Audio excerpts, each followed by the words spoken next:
ಧರ್ಮಸ್ಥಳ ಕ್ಷೇತ್ರದ ಬಗ್ಗೆ ಅಪಪ್ರಚಾರ ಖಂಡಿಸಿ ಧರ್ಮಕ್ಷೇತ್ರ ಸಂರಕ್ಷಣಾ ಸಮಿತಿ ಸುರತ್ಕಲ್ ವತಿಯಿಂದ ಬೃಹತ್ ಜನಾಗ್ರಹ ಸಭೆ ರವಿವಾರ ಸಂಜೆ ವಿದ್ಯಾದಾಯಿನಿ ಶಾಲಾ ಸಭಾಭವನದಲ್ಲಿ ಜರುಗಿತು. ಹಿರಿಯ ಪತ್ರಕರ್ತ ವಸಂತ ಕೆಡಿಯಾರ್ ಮಾತನಾಡಿ, ಧರ್ಮಸ್ಥಳದ ವಿರುದ್ಧ ಅಪಪ್ರಚಾರದ ವಿರುದ್ಧ ಜನಾಕ್ರೋಶ ಭುಗಿಲೆದ್ದಿದೆ. ಧರ್ಮಕ್ಷೇತ್ರದ ವಿರುದ್ಧದ ಷಡ್ಯಂತ್ರ ವಿಫಲವಾಗಿದೆ ಅಂತ ಹೇಳಿದರು. ಸೌಜನ್ಯ ಪ್ರಕರಣದ ಎಲ್ಲ ಸಾಕ್ಷ್ಯಗಳ ಬ್ರೈನ್ ಮ್ಯಾಪ್ಗೆ ಪರೀಕ್ಷೆಗೆ ಒಳಪಡಿಸಿದ್ರೆ ಆಕೆಗೆ ನ್ಯಾಯ ಸಿಗಲು ಸಾಧ್ಯ ಅಂತ ಹೇಳಿದರು. ಕಾಸರಗೋಡು ಹಿಂದೂ ಐಕ್ಯ ವೇದಿಕೆಯ ಮುಖಂಡ ಕುಂಟಾರು ರವೀಶ್ ತಂತ್ರಿ ಮಾತನಾಡಿ, ಹಿಂದೂ ಮುಖಂಡರನ್ನ ಮಾನಸಿಕವಾಗಿ ಕುಗ್ಗಿಸಿ ಕ್ಷೇತ್ರಗಳನ್ನು ನಿರ್ನಾಮ ಮಾಡುವ ಹುನ್ನಾರಗಳು ನಡೀತಾ ಇದ್ದು, ಧರ್ಮಕ್ಷೇತ್ರ ಧರ್ಮಗುರುಗಳ ವಿರುದ್ಧ ಅಪಪ್ರಚಾರ ಮಾಡುತ್ತಾ ಮುಂದೆ ಬಂದರೆ ಅಂಥವರಿಗೆ ತಕ್ಕ ಉತ್ತರ ನೀಡಲಿದ್ದೇವೆ ಅಂತ ಹೇಳಿದರು. ಅಧ್ಯಕ್ಷತೆಯನ್ನ ವಿಶ್ವನಾಥ ದೇವಸ್ಥಾನದ ಅಧ್ಯಕ್ಷ ಕೆಸಿ ನಾಗೇಂದ್ರ ಭಾರದ್ವಾಜ್ ವಹಿಸಿದ್ರು. ವೇದಿಕೆಯಲ್ಲಿ ಮಹಾಬಲ್ ಪೂಜಾರಿ ಕಡಂಬೋಡಿ, ದಿನಕರಂಜನ್, ಆನಂದ ಗುರಿಕಾರ ಮೊದಲಾದವರಿದ್ದರು.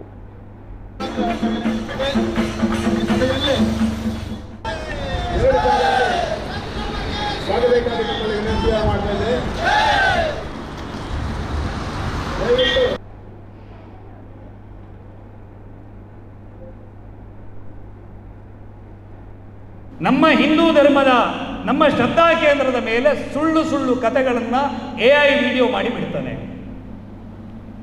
ಆತನ ವಿಡಿಯೋದಲ್ಲಿ ಇರೋದು ಎಲ್ಲವೂ ಸುಳ್ಳು. ಆದರೆ ಆ AI ವಿಡಿಯೋವನ್ನು ನಮ್ಮವ್ರು ನಂಬಿದ್ರು. ಎಷ್ಟು ಸುಳ್ಳನ್ನು ಹೇಳ್ದ ಅಂತ ಹೇಳಿದರೆ, ಅದರ ನಂತರ ಮೊನ್ನೆ ಒಬ್ಬ ಮಾಸ್ಕ್ ಮ್ಯಾನ್ ಅಂತೇಳಿ ಅವನನ್ನು ಕರ್ಕೊಂಡು ಬಂದರು, ಚಿನ್ನಯ್ಯ. ಅವನು ಕೂಡ ಪೂರ್ತಿ ಸುಳ್ಳನ್ನೇ ಅವನ ಮೂಲಕ ಹೇಳಿಸಿ SIT ತನಿಖೆ ಆಗೋದಕ್ಕಿಂತ ಮೊದಲು ಈ ಎಡಬಿಡಂಗಿಗಳು 25 ವಿಡಿಯೋ ಮಾಡಿಸ್ಕೊಂಡು ಇವರು ಯಾವತ್ತಿನಿಂದಲೂ ಹೇಳ್ತಲೇ ಬಂದಿರುವಂಥ ಸುಳ್ಳುಗಳನ್ನು ಅವನ ಬಾಯಿಂದ ಹೇಳಿಸಿದರು.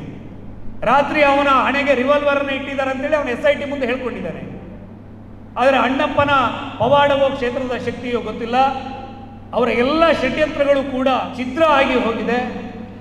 ಧರ್ಮಸ್ಥಳವನ್ನು, ಅದು ಅಣ್ಣಪ್ಪ ಸ್ವಾಮಿಯನ್ನು ಅಷ್ಟು ಸುಲಭವಾಗಿ ಇವರಿಗೆ ಟಚ್ ಮಾಡಲಿಕ್ಕೆ ಸಾಧ್ಯ ಇಲ್ಲ ಅನ್ನೋದು ಈಗ ಸಾಬೀತಾಗಿರುವಂಥ ಸತ್ಯ. ಅದು ಇವತ್ತು ನಮ್ಮ ಕರ್ತವ್ಯ ಏನು?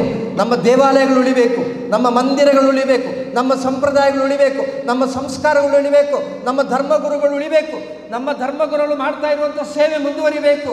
ಇವತ್ತು ಧರ್ಮಸ್ಥಳ ಕ್ಷೇತ್ರದ ಮೇಲೆ ಈ ರೀತಿಯ ಒಂದು ಆಕ್ರಮಣ ಆಗಿದೆ ಅಂತ ಹೇಳಿದ್ರೆ, ನಾಳೆ ಸಮೀಪದಲ್ಲಿರುವಂಥ ಉಡುಪಿಯ ಅಷ್ಟಮಠಕ್ಕೂ ಕೂಡ ಈ ಆಕ್ರಮಣ ಬರ್ತದೆ.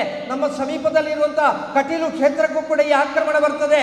ಈ ರೀತಿ ಪಾರಂಪರಿಕವಾಗಿ ತಮ್ಮದಾಗಿರತಕ್ಕಂಥ ಸಂಸ್ಕಾರ ಸಂಪ್ರದಾಯವನ್ನು ಕಾಪಾಡಿಕೊಂಡು ಬಂದಿರುವಂಥ ಅನೇಕ ಮಹಾನುಭಾವರನ್ನ ಈ ರೀತಿಯ ಆ ಮಾನಸಿಕವಾಗಿರುವಂಥ ಹಿಂಸೆಗೊಳಪಡಿಸಿ ಅವರು ಯಾವತ್ತೂ ಕೂಡ ಆ ಧರ್ಮಮುಖಿಯಾಗಿ ಮುಂದುವರಿದಿರಲಿಕ್ಕಿರುವಂಥ ವಾತಾವರಣವನ್ನು ನಿರ್ಮಾಣ ಮಾಡಿ ತಮ್ಮ ಬೇಳೆ ಬೇಯಿಸಿಕೊಳ್ಳಿಕ್ಕಿರತಕ್ಕಂಥ ಪ್ರಯತ್ನವನ್ನು ಮಾಡ್ತಾ ಇದ್ದಾರೆ. ಹಿಂದೂಗಳ ಕ್ಷೇತ್ರ